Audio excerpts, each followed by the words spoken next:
As sales professionals हम cell होने के बाद अपने क्लाइंट्स के बारे में ज़्यादा नहीं सोचते। हमें लगता है, और जो कि नॉर्मल लोगों का मानना है, कि सेल होने के बाद क्लाइंट सपोर्ट टीम या सर्विस टीम की जिम्मेदारी है। हमें नहीं पता होता कि हमारे लाए हुए क्लाइंट्स अभी भी कंपनी से एसोसिएटेड हैं या नहीं।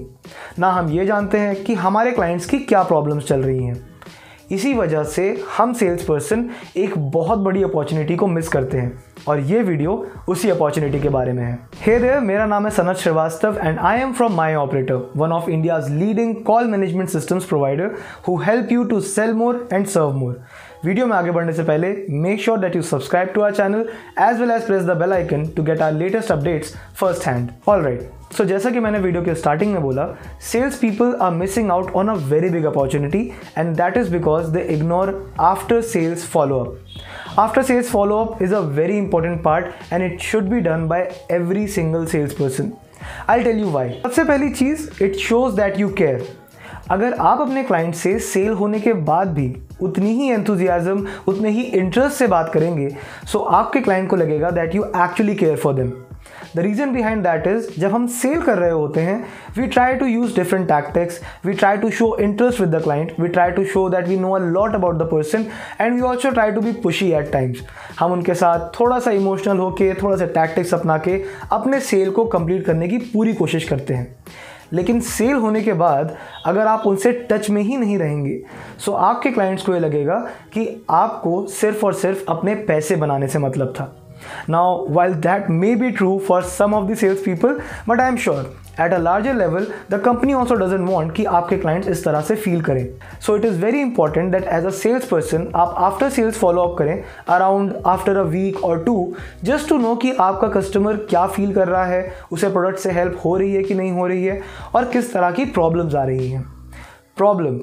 अब इससे आता है हमारा second reason. Second most important reason to do after sales followup is that it prevents escalation. Escalation का मतलब जब आपका क्लाइंट आपके प्रोडक्ट से किसी भी वजह से परेशान हो जाए और वो कंप्लेंट रेज कर दे. कई बार ये कंप्लेंट्स इतनी बड़ी होती हैं कि that leads to refunds as well. इस सब को अवॉइड किया जा सकता है सिर्फ एक छोटी सी कॉल से, जो आप सेल्स के बाद उन्हें कर सकते हैं. अब ये बात समझिए, क्लाइंट को आपने सेल किया, आपने उसके साथ एक रेपुटेशन बनाई, आपने लगभग हफ्ते 10 दिन का टाइम उसके साथ स्पेंड किया over calls. Now in that period you have a relationship with them. वो चीज़ सपोर्ट एग्जीक्यूटिव को स्टार्टिंग से बनानी पड़ेगी.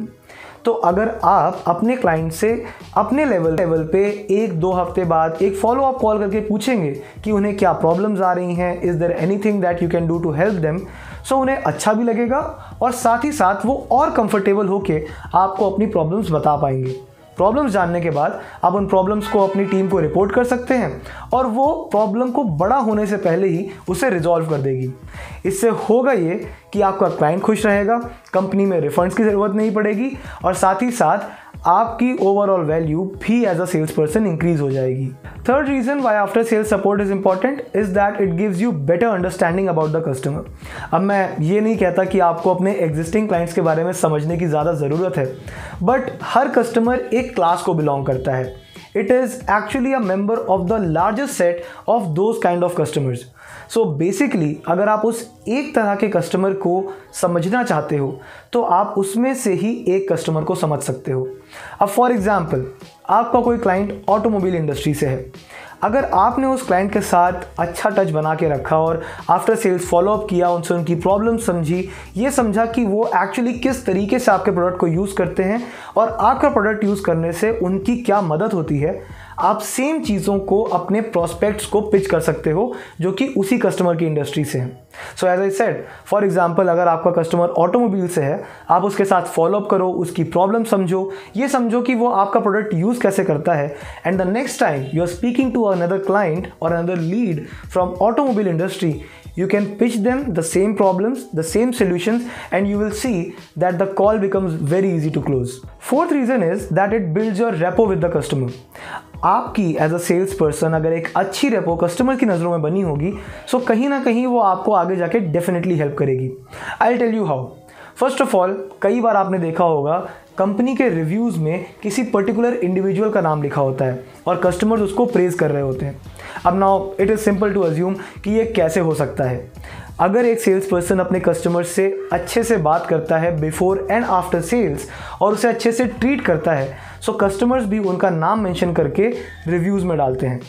Apart from this, if the customer talks about your good reputation with them to the support team, to your manager or to the company as a whole, to any representative, so आपकी value overall in the company, in the eyes of your manager and your seniors बढ़ जाती है। आप as a sales person grow करते हो and later on in your career you can use it as a very big USP of your own self, that as a salesperson you can make your customers happy, and that is what is required to do a sale in the first place. Last but not the least, ये चारों points follow करने के बाद fifth सबसे important point आता है, which is that you can use this opportunity for upselling to the customer और reselling to the customer. Now in most cases reselling support team handle करती है, but in many companies sales person ही reselling में indulge होते हैं। But upselling एक ऐसी चीज़ है जो आफ्टर सेल्स फॉलोअप से ही की जा सकती है। आपको अपने एग्जिस्टिंग क्लाइंट्स के साथ टच में रहना पड़ता है ये समझने के लिए कि वो आपका प्रोडक्ट किस तरह से यूज़ कर रहे हैं। उस यूसेज के बेसिस पे आप उन्हें अपने प्रोडक्ट से जुड़ी एडिशनल सर्विसेज देते हो। फॉर एग्जांपल, हम ये मान लेते हैं कि आपने अपने कस्टमर को एक्स सर्विस सेल करी। अब आपको पता है कि एक्स सर्विस को और बेहतर बनाया जा सकता है उसे वाई के साथ क्लब करके, लेकिन आप वाई को इनिशियली नहीं सेल कर पाए। अगर आप आफ्टर सेल्स फॉलोअप रखेंगे, अपने कस्टमर से बात करते रहेंगे, तो कहीं ना कहीं उसके बिहेवियर के बेसिस पे आपको समझ आएगा कि किस तरीके से आप Y, Z, W, A, B, C कोई और सर्विस उसे पिच कर सकते हैं जो उसके यूसेज के हिसाब से अच्छी होगी। अब यहाँ कैच ये है कि आपका कस्टमर ऑलरेडी आपकी सर्विस यूज़ करता है, so he already has a trust on you. Moreover, अब आप उसका ध्यान भी रख रहे हैं, सो वो आपसे सेकेंडरी सर्विस लेने के लिए खुद आगे बढ़ेगा और आपको उसमें ज़्यादा मेहनत नहीं करनी पड़ेगी। इसी के साथ आपका रेवेन्यू जनरेट होगा और आपके टारगेट्स भी एग्जिस्टिंग कस्टमर से मीट हो सकते हैं। नाउ दैट सेड, मैंने आपको 5 रीजंस दे दिए कि आफ्टर सेल्स फॉलोअप क्यों इंपॉर्टेंट है। अब मैं आपको बताता हूं कि मैं किस तरीके से आफ्टर सेल्स फॉलोअप करता था और कैसे मुझे उसका बेनिफिट मिला। So there was this one customer जिसको मैंने अपना एक प्रोडक्ट मंडे को सेल किया। उसका प्रोसेस कंप्लीट करवाते करवाते इट वाज वेंसडे। फिर मैंने वेट किया और अगले मंडे उस कस्टमर को वैसे ही फ़ोन किया। मैंने उससे बात करी कि सर, सिंस आपने मेरी सर्विस ली है, सो आपको कैसा एक्सपीरियंस लग रहा है, क्या आपको लगता है कि आपके काम की है, क्या चैलेंजेस आ रहे हैं आपको इसको यूज़ करने में और कैसे इसको इम्प्रूव किया जा सकता है। Pretty much it became a feedback call for the customer. Customer was very happy.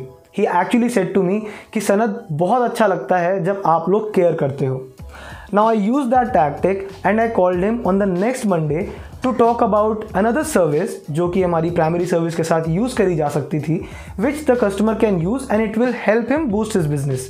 Now I won't say the sale was very easy, but definitely since my customer was happy with me, I had a rapport with him, I understood his problems, as well as I was able to pitch the right product at the right time. The customer eventually bought that product in a couple of days of time. So that said, उसकी वजह से मुझे एक ही customer से ज़्यादा revenue निकल के आया। एंड इसी तरीके से आप भी अपने कस्टमर्स के साथ फॉलोअप कर सकते हो। You can use a simple formula कि जब आपकी सेल हो जाए उससे एक कॉल 1 हफ्ते बाद करिए और दूसरी कॉल लगभग 2 हफ्ते बाद करिए। दिस वे 1 महीने के अंदर सिर्फ 2 कॉल करके आप अपने कस्टमर्स के साथ अच्छी वैल्यू, अच्छा रिलेशनशिप, अच्छी रेपो बना सकते हैं।